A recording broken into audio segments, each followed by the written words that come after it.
Vinkin kuuluu tähän ryhmään, kun nimet on kirjattu erotuomarin kirjaan, niin pelaajat siihen keskiympyrään odottamaan vuoroaan.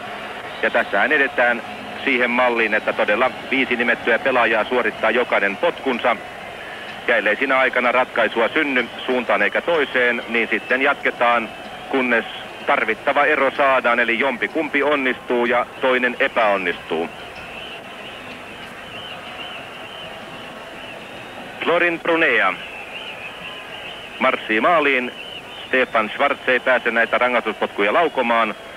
Olisi saattanut olla yksi Tommi Svenssonin ehdokkaista tähän tehtävään, mutta nyt on nimet löydettävä muiden pelaajien joukosta, koska Schwarz ajettiin kentältä ottelun aikana. Håkan Mild aloittaa tämän rangaistuspotku kilpailun vastaan Florin Brunea.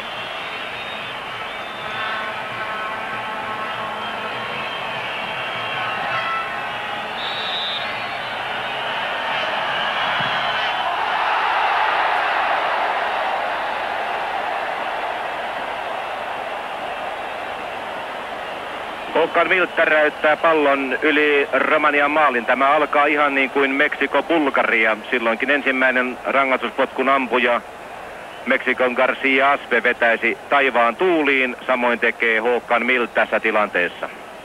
Ei maalia Ruotsille.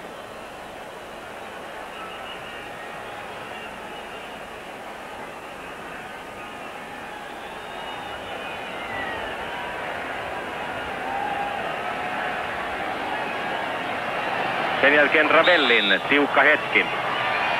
Raducioiu vastassa ja painaa varmasti pallon maaliin. Romania johtaa 1-0. Yksi pelaaja kummastakin joukkueesta käynyt antamassa taidon näytteensä. Raducioiu onnistuu siinä, missä Mild epäonnistui. Eli ensimmäisen parin jälkeen 1-0 Romanialle.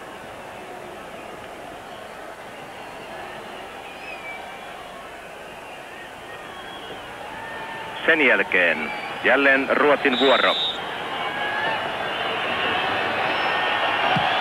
Ja näin on tilanne 1-1. Asialla Kenneth Andersson.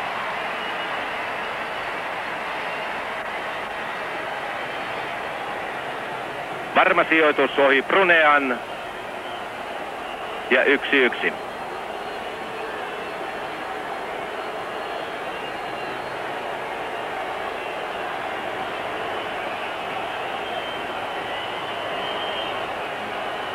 Ruotsilla kuitenkin edelleen yksi tuhlattu mahdollisuus. Seuraava yrittäjä on Haji. Ja maaliin Ravelli.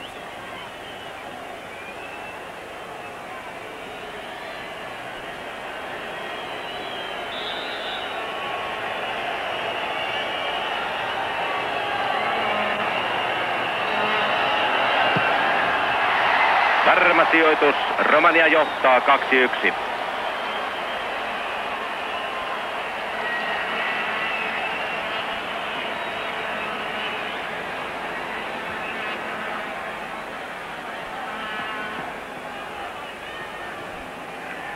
Siinä on maalivahdin hankala päättää, mihin suuntaan lähtee, ja kun kerran on päättänyt, niin sen jälkeen paluuta ei ole.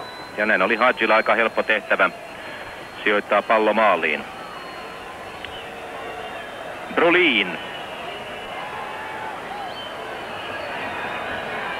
Brunea.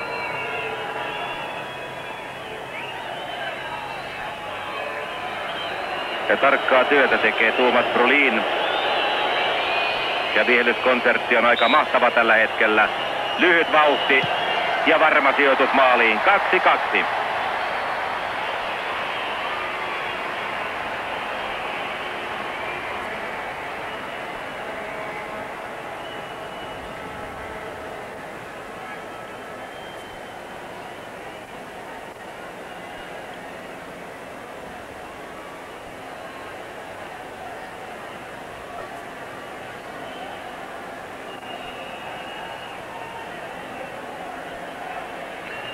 Seuraava on Lupescu.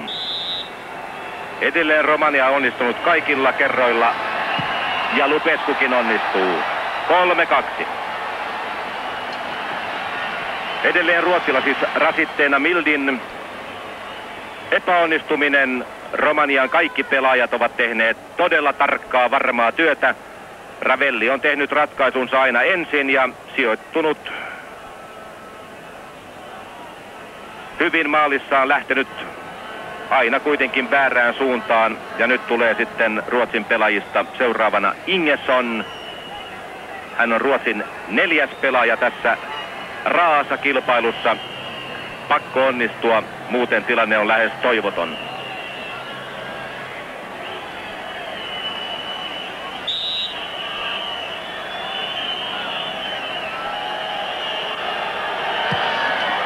Ja onnistuu. 3-3. Romanialla 2 pelaajaa jäljellä, Ruotsilla 1.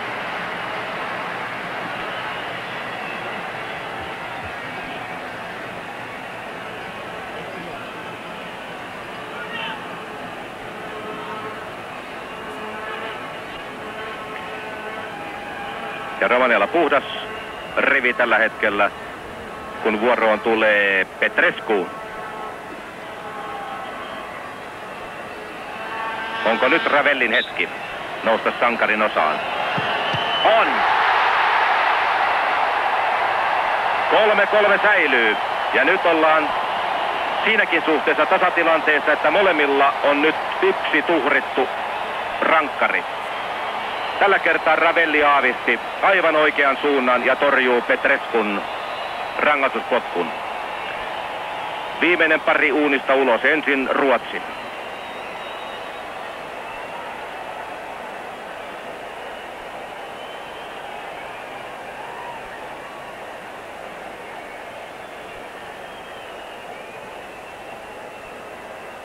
Ja Ruotsille tulossa Roland Nilsson. Hän on siis Ruotsin 5. pelaaja ja joutuu, onnistui tai epäonnistui, aika jännittävin tuntein seuraamaan sitten Romanian viimeistä laukojaa ennen kuin 5 on käyty läpi. Ja Nilsson tekee varmaa työtä. Ruotsi johtaa nyt 4-3 ja paineet siirretään vastustajan seuraavalle miehelle. Hänen on pakko onnistua, muuten Ruotsi menee välieriin.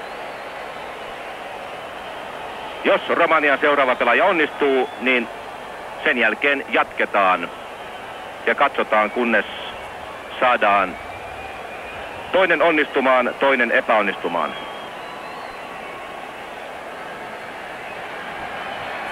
Ja Ilie Dumitrescu on vuorossa.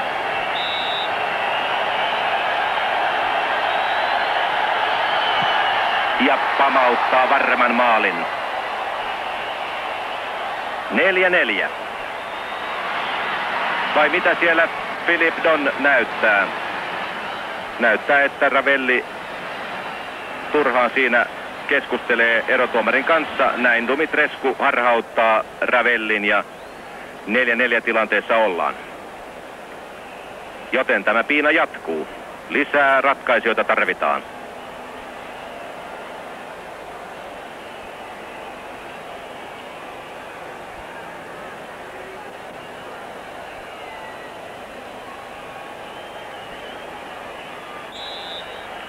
Henrik Larsson. Ja maaliin.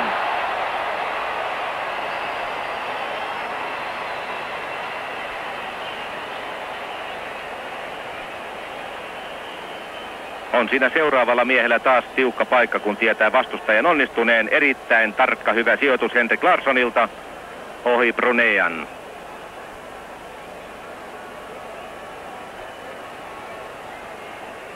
Ja vuoroon tulee Belodedici.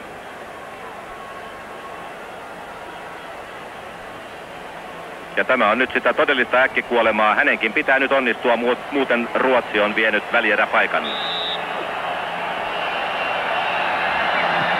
Ja Ravelli pelastaa, ja Ravellista tulee Ruotsin sankari tässä. 2 pelastusta, vaikka Romania jo johti sen jälkeen, kun Mild ampui ensimmäisen pilkun ohi. Ruotsi nousi todella vaikeuksien kautta voittoon, ja Ruotsi pelaa välierissä Brasiliaa vastaan. Ja siitäkö riemu syntyy, ja toisella vaihtopenkillä sitten ilmeet muuttuvat murheen murtamiksi. Ja pahiten kärsii tilanteesta ilman muuta viimeinen rangaistuspotkun ampuja Miodrag Belodedici, joka pelasi puolustuksessa erinomaisen hyvän ottelun, mutta koska tämä peli on niin raakaa silloin kun se menee rangaistuspotkukilpailuun, niin aina löytyy suuri sankari ja löytyy masentunut, tappion kärsinyt osapuoli. Ravelli aavisti 2 kertaa oikean suunnan. Viimeinen niistä oli ratkaiseva, sillä hän torjui Belodedicin rankkarin ja Tommy Svenssonin luotsaama miehistö pelaa todella välieräottelussa Brasilia vastaan. Toisessa välieräparissa kohtaavat sitten aikanaan Italia ja Bulgaria. Tämä oli Romanialle hyvä päivä pitkään tässä ottelussa, mutta loppu oli murheellinen, koska sen tie tässä turnauksessa päättyy tähän kamppailuun. Ruotsilla riittää ilonaihetta vielä ensi viikonloppuun asti.